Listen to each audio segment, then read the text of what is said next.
öö oli hele nagu suvi, taevas põles, keegi ei näe. Raadio vaikib, linn veel magab, aga tõde juba koputab me uksele. Tolm ei küsi, kuhu langeda, tuul ei vali, kuhu viib. Kõik on korras, nende sõnum, aga miski on korrast ära. Kui vaikus katab karjed kinni ja valgus muutub varjuks maas, siis keegi peab ütlema välja, mis peideti meie eest taas.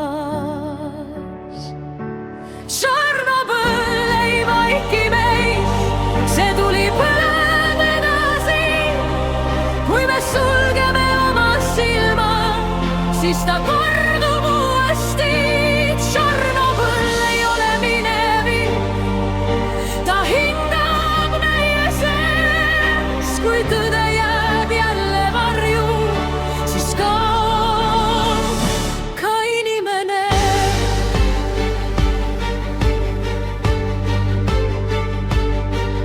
Nimed kadusid koos ajaga, aga jäljed jäid neist maha. Iga vaikitud otsus kunagi on vari meie teel.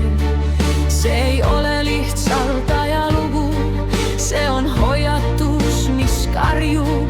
Kas me kuulame seekord lõpuni või taas kõik jälle kordub?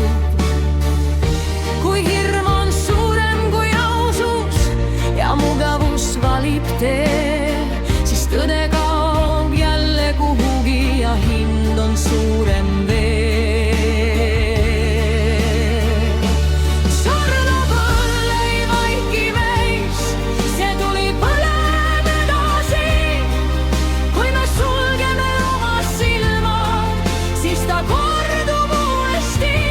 Tšornobõl ei ole minevik, ta hingab meie sees. Kui tõde jääb jälle varju, siis kaob ka inimene. Hinge valjusti, ära karda, isegi kui hääl väriseb, sest vaikus on see, mis murdis.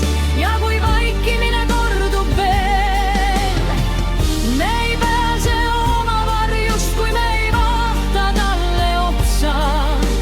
Tšornobõl ei ole lihtsalt koht kaardil, see on kohutav mälestus.